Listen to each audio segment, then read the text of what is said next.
Welcome to Vienna. This is Pax Europiana again. This time I will show you some of these beautiful parts of this windy city. It's a very beautiful city. That's the main university of Vienna. It's really very beautiful. That's called Schottentor. And here you can see some parts of this really beautiful center of Vienna. I really love it. It's amazing. It's just, not fully arrived in the European Union. That's after 26 years of being member, it has not reached this level.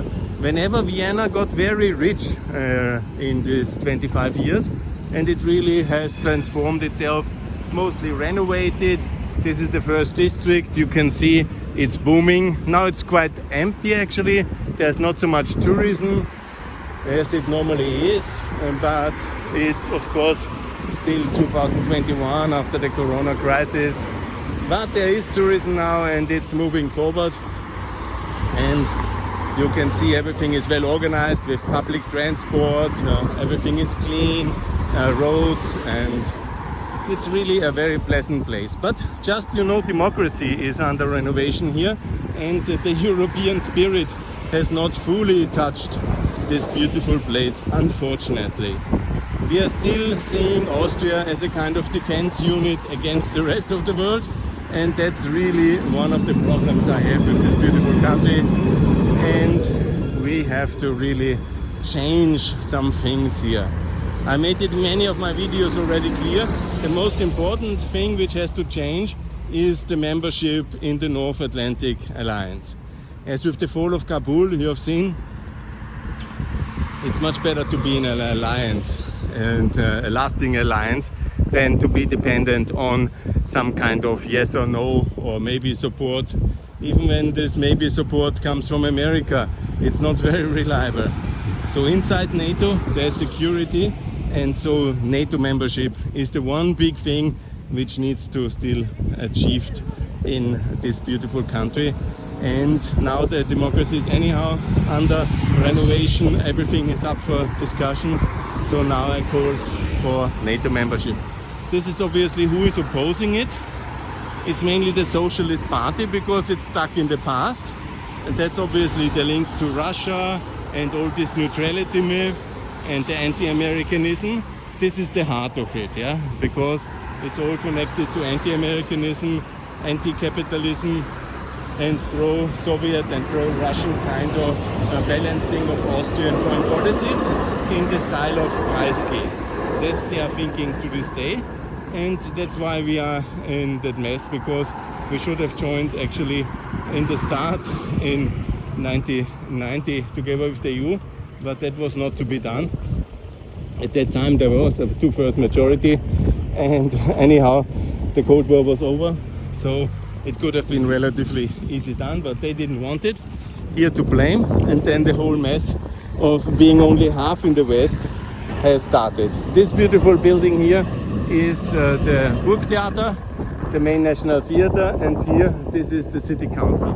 Also, that's very important to understand. Austria, as it was created in 1919 and by the will of the powers in Paris.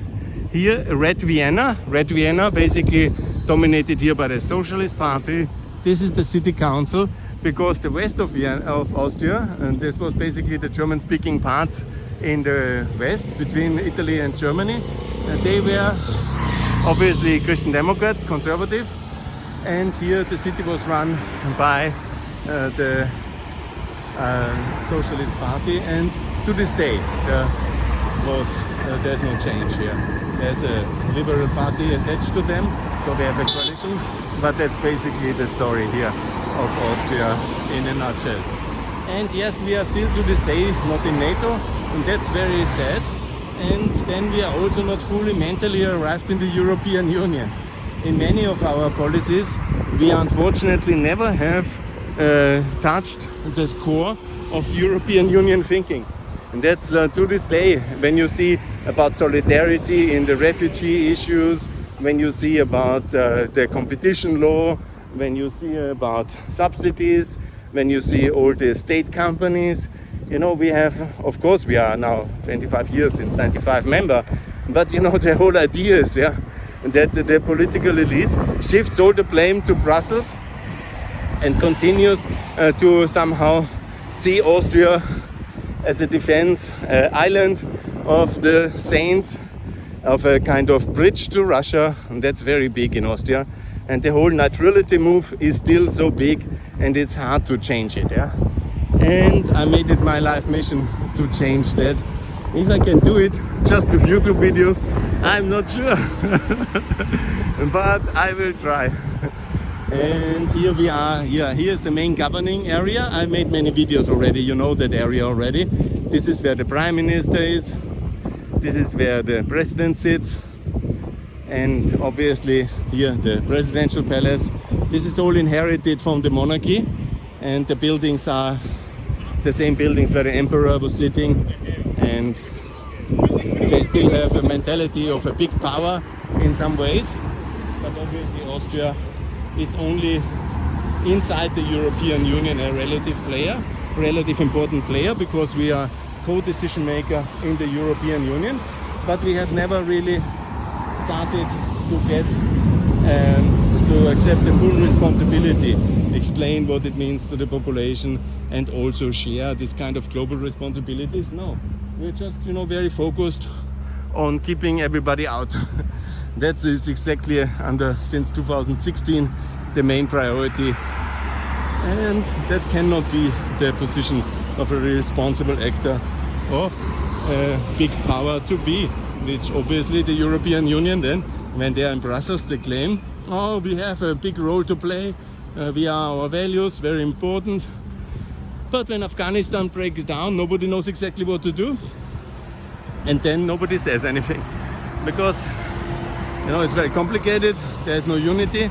Or when Bulgaria blocks Macedonia, or when Russia attacks Ukraine, and so on and so on. In all the complicated, or when some countries have not recognized Kosovo, unfortunately, to this moment.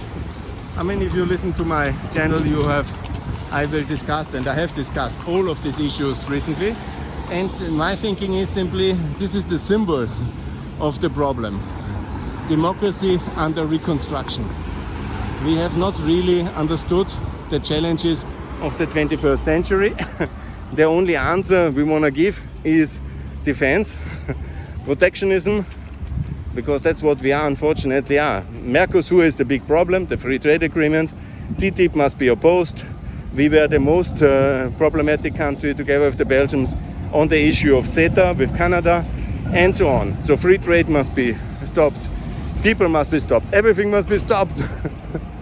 That's the idea of an irresponsible government elite, which are somehow withdrawing from the world, interested in their money, yes, but not in their people, not in their trade, and not on a bilateral basis, but just come here and invest. That everybody here is interested in Austria.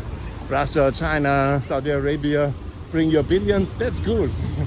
But that this is all based on trade, and trade must be regulated fairly with bilateral treaties. Then there are so-called free trade agreements. Yes, no, but then they can bring some beef from Argentina. That's no way. The Austrian life is in danger. And so we are here in this wonderful, really beautiful place, which we have inherited from the past as a capital of an empire. And we have not been able to really keep it up. But the last 30 years, or 25 years basically, of the opening of the East, end of communism, the EU entry, the NATO enlargement, they have made Austria as a central place in the European continent, again very rich as it was historically in the 19th century, especially in the second part. And then we have started to somehow mystify the reason why we are rich and successful in the topic of neutrality and our famous rule of law and the Austrian model of talking about everything. That means collusion. Some call it consensus. There's a very closely related issues, collusion and consensus. Anyhow, the differences we can discuss. Yes, it's very beautiful here. That's the Palace of Justice over there, the Austrian Parliament. And I call here in front of the Parliament that Austria joins NATO and opens its labor market for Ukraine and for the Balkans.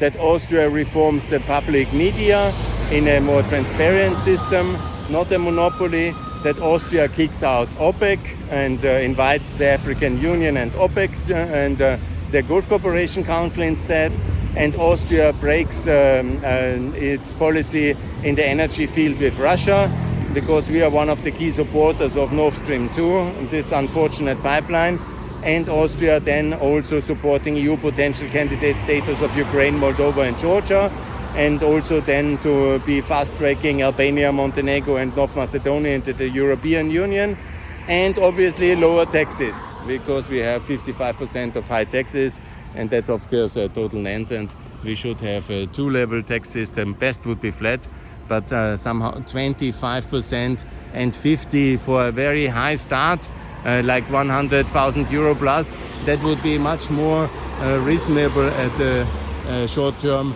and a 15% corporation tax, or if you ask me honestly, even lower taxes would be much more reasonable. But is there consensus for all this? No, because Austrian politicians since decades have told their people that they are there to defend them from the others, and they will protect all the Austrians against all the other ideas, against America, against Germany, against Turkey, against Afghanistan, and so on and so on.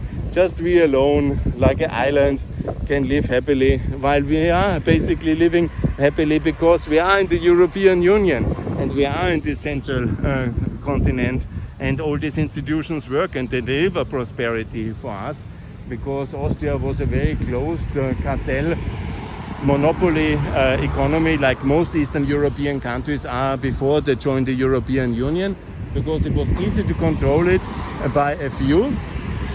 But then came the European Union and has enforced competition law.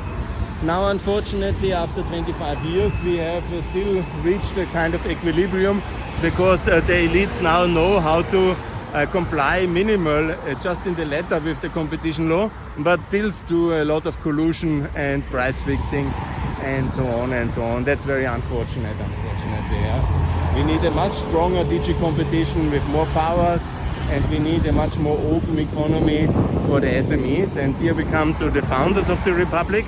And this is Renner, and the First Republic basically, but he also created the Second Republic because Stalin took him out of retirement, similar like Adenauer was taken by the Americans out of retirement. And so here, this is basically the holy places of the Republic, the Justice Palace and the Parliament, and the monument of the foundation of the First Republic. You know, it was created by the socialists against the monarchy. Let's never forget it.